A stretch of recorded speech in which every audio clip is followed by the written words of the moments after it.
આજે આપણે મહુડી main road રાજકોટમાં શાંતિપની સ્કૂલમાં આવ્યા છીએ. ધોરણ 1 થી 12 સુધીની આ સ્કૂલ છે. ગુજરાતી મીડિયમ, અંગ્રેજી મીડિયમ પણ ખાલી ગુજરાતી મીડિયમની આ સ્કૂલ છે.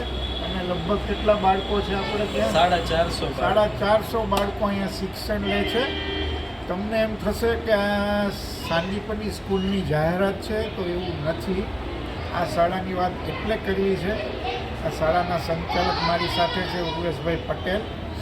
અને વાત એટલા માટે તમારી સાથે શેર કરવી છે કે ગુજરાતમાં ક્યાંય પણ એક પણ કિસ્સો નથી FRCમાં, ફી રેગ્યુલેશન કમિટીમાં, કે કોઈ સ્કૂલે એની ફી ઘટાડી. આ મને લાગે છે આખા ગુજરાતમાં એક જ સ્કૂલ એવી છે કે જેણે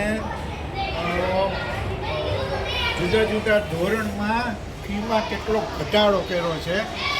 ઘટાડો કર્યા પછી શિક્ષણની ક્વોલિટીમાં ઘટાડો કર્યો છે એવું નથી. આ એવી સ્કૂલ છે કે બહુ ઓછી ફીમાં સ્પોર્ટ્સ અને કલ્ચરલ એક્ટિવિટી પણ બહુ સરસ રીતે કરાવે છે અને એના પરિણામો પણ મળ્યા છે. એટલે આજે આ વાત કરી છે. ઉર્વેશભાઈ, મને એ કહો કે ફીમાં ઘટાડો થાય એવું કઈ રીતે શક્ય બને? ખૂબ સરસ આપે પ્રશ્ન કર્યો. અમે ઘણા વર્ષોથી શાળા ચલાવી છે. એટલે પિતા ભીમજીભાઈ પીપળિયા અને મારું નામ ઉર્વેશ પટેલ. અમે ઘણા વાલીઓ અમારી પાસે એવા આવતા હોય કે જેને શાંતિપનીમાં એડમિશન લેવું હોય, પણ આર્થિક સ્થિતિ કે કંઈ આર્થિક સંકળામણને લીધે અથવા તો બહુ મોટી બીમારી હોય ત્યારે એ એડમિશન લઈ શકતા નથી. અને એ વ્યક્તિ એવા હોય કે આપણી પાસે નમ્રતા કરી ન શકતા હોય, બેસી ન શકતા હોય કે ભાઈ તમે કંઈક જુઓ, સંકોચન. તો અમે એવું વિચાર્યું કે આપણે દરેક પ્રકારના વાલીઓને એ વિદ્યાર્થીઓને અભ્યાસ કરાવી અને ક્વોલિટીથી વર્ક કરાવી, એટલા માટેનો આ ઘટાડો છે. પણ કયા સ્ટાન્ડર્ડમાં કઈ રીતે ઘટાડો કર્યો છે? હા, જે સૌથી નાના ધોરણ છે એમાં ખૂબ સરસ ઘટાડો છે. જેમ કે આપ જોઈ શકો છો, પ્લે હાઉસમાં જે છે 19,000 ફીસ જે આ વર્ષે હતી એમાં આપણે 15,000 કરીએ છીએ. 4,000નો ઘટાડો. 4,000નો ઘટાડો. LKG છે એમાં 20,000 ફી હતી, તો એમાં 15,000 કરીએ છીએ, એટલે 5,000નો ઘટાડો. બાલવાટિકા એટલે કે HKG કહેવાય હવે સરકાર દ્વારા બાલવાટિકા એનો, તો 20,000 છે એની 16,200, એટલે 3,800નો ઘટાડો છે. 1 થી 8માં 22,000 હતી, એમાં 21,300 કરી, એટલે 700 રૂપિયાનો ઘટાડો. બાકી 9 થી 12માં વધારો નથી. અને અન્ય સ્કૂલની લેવલે અમારી ઓછામાં ઓછી 5 થી 10,000નો ફીનો ઘટાડો છે. બીજી 9 થી 12 ધોરણની પણ ફી ઘટાડી એટલે શિક્ષણની ક્વોલિટી ઘટે એવું તો નથી ને સાહેબ? જેટલા પણ શાંતિપની સ્કૂલમાં ટીચર્સ છે એ વેલ ક્વોલિફાઈડ, એટલે એમાં પણ બાંધછોડ નથી.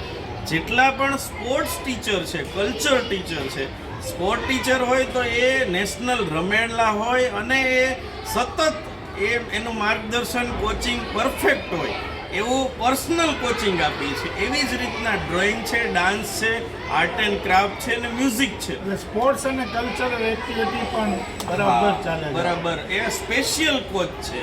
અને એના કારણે ખેલમાં, કુલમાં અને એમાં તમારા વિદ્યાર્થીઓ પણ નંબર લાવતા. હા, છેલ્લા ઘણા વર્ષોથી રાજકોટ જિલ્લામાં અમે શ્રેષ્ઠ કક્ષાએ રમતગમતમાં પહોંચ્યા છીએ.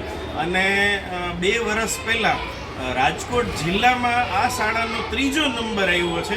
અને ગુજરાત બોર્ડ દ્વારા 75,000 રૂપિયા એ અમને પુરસ્કાર પણ રમતગમતમાં મળી ગયો છે. બહુ સરસ. એટલે મહત્ત્વની વાત એ છે કે ફી ઘટાડ્યા પછી પણ શિક્ષણની ગુણવત્તામાં કોઈ ફેરફાર નથી.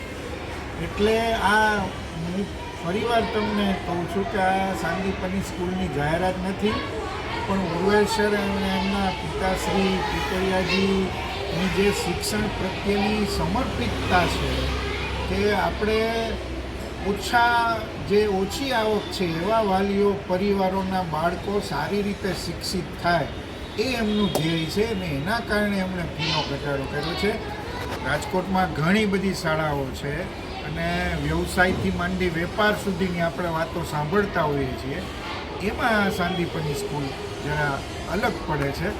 ઉર્વેશભાઈને આ માટે ખૂબ ખૂબ અભિનંદન. Thank you.